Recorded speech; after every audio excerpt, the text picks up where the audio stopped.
Trudeau's economic advisor as the next Liberal leader to trick Canadians into giving Liberals a fourth term in power. But he's just like Justin, and he's more of the same. We have the same Liberal MPs, the same Liberal advisors, the same Liberal promises, who will produce the same Liberal results. Doubling housing costs, doubling the debt, doubling lineups at food banks, enriching the global elites at the expense of the working class, and making our economy more helpless and reliant on the Americans than ever before. Now, Mark Carney is trying to hide from his record over the last 5 years of advising Trudeau in favour of raising carbon taxes, money-printing inflation, and blocking resource projects, all while he moved his company headquarters and jobs to the United States. You know, it's ironic. Mr. Carney is trying to distract from his many scandals and conflicts of interest, as well as his disastrous record as Justin Trudeau's economic advisor, by talking about Trump. He's the guy that sold out to Trump. 6 days after Donald Trump threatened Canada with tariffs to steal our jobs, Mark Carney announced to Brookfield shareholders that he would move his headquarters from Canada to New York. And when you asked him about it, he lied to your face. We got it in writing, and we proved it. He sold out Canada. He put his profit ahead of our people, and he did exactly what Donald Trump wanted. Never before have we had a Prime Minister so conflicted and compromised, and yet so little scrutinized. Just like when he supported carbon taxes in Canada while investing in American coal. He opposed Canadian pipelines while his company bought Middle East pipelines. He has millions of dollars of financial interests that run against Canada's national interests. He gets rich making Canadians poor. You can be sure about one thing. Donald Trump's going to have a briefing on his desk of all of Mark Carney's American investments. And he is going to leverage all of Carney's profit motive against the interest of the Canadian people. And we know Carney will sell out Canada for his personal profit. He's already done it. He's systematically done it his entire time as a corporate insider. Giving the Liberals a fourth term will not change any of that. Carney puts himself first. Conservatives will put Canada first. Putting Canada first means cutting bureaucracy and taxes. It means passing a big, beautiful, bring-it-home tax cut, lowering tax rates on work, investment, energy, and home building. It means axing the carbon tax for real, for good, for everyone, forever. It means repealing the Liberal No New Pipelines Law C-69 and instead granting rapid permission to our companies to build more pipelines, more natural gas exports, more data centers, mines, and other natural resources to bring home powerful paychecks and production to our people. We need an east-west pipeline, and we need to say it in both French and English.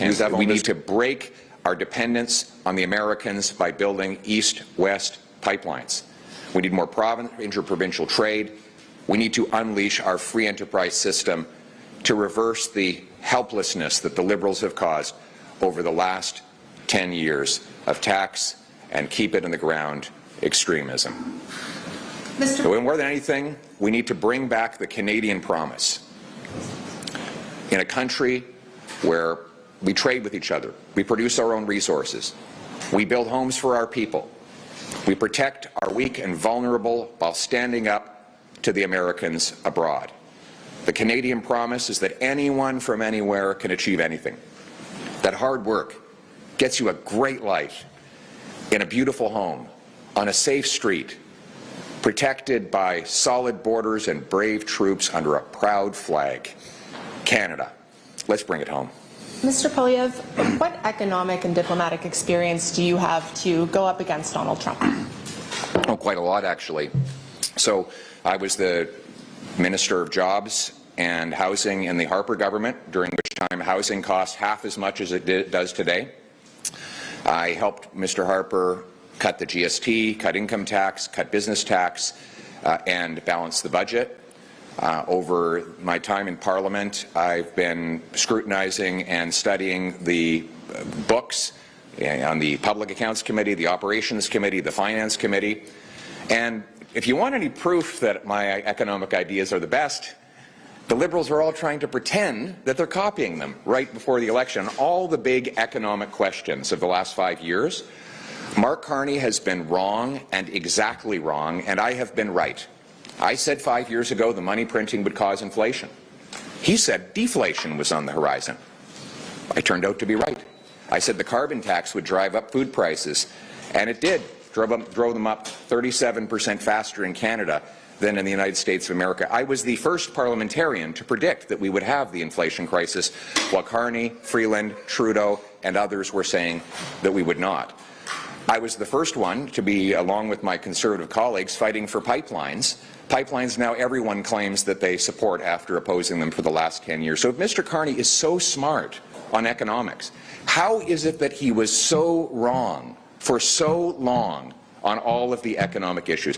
One thing I don't have experience with is taking jobs out of Canada, moving them to the United States, selling out our resource workers to support Middle Eastern resource workers. That's not the kind of experience that I have, but that's not the kind of experience that we want. Despite what you're saying, recent polls are showing that more Canadians trust Mark Carney to deal with Donald Trump rather than you. Why do you think your message is not cutting through and getting through to Canadians? Canadians have a choice in the next election. Do they want to give the Liberals a fourth term in power after they drove up housing costs, food prices, and taxes, blocked resource projects, and made us more reliant on Trump's America?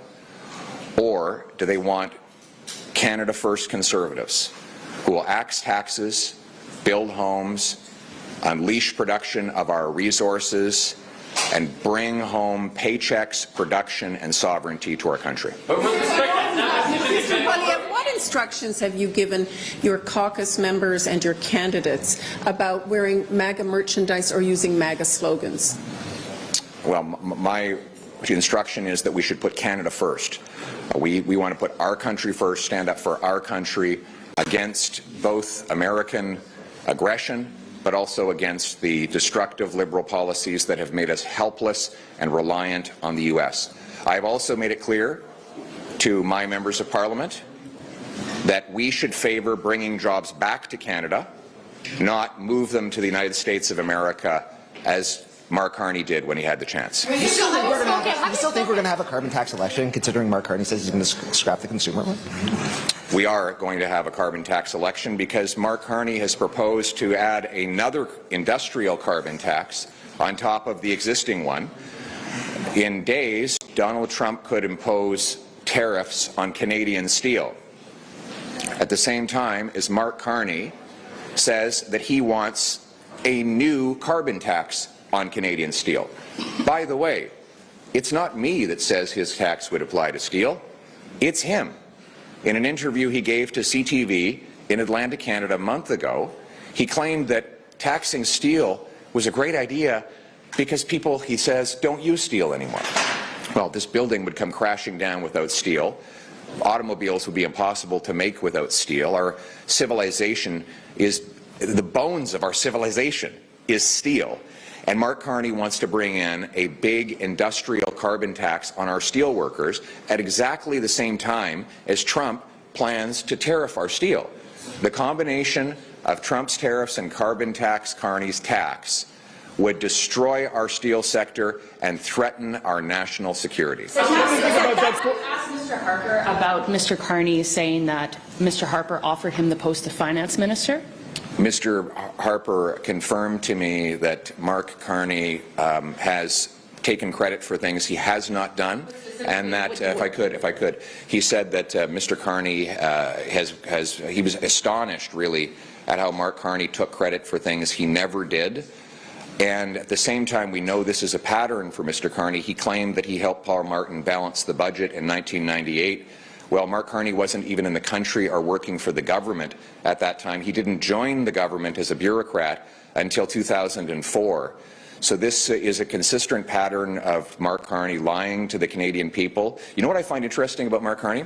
He doesn't want to take responsibility for the things he actually did, like advising Trudeau for the last 5 years, but he wants to take credit for things he did not do,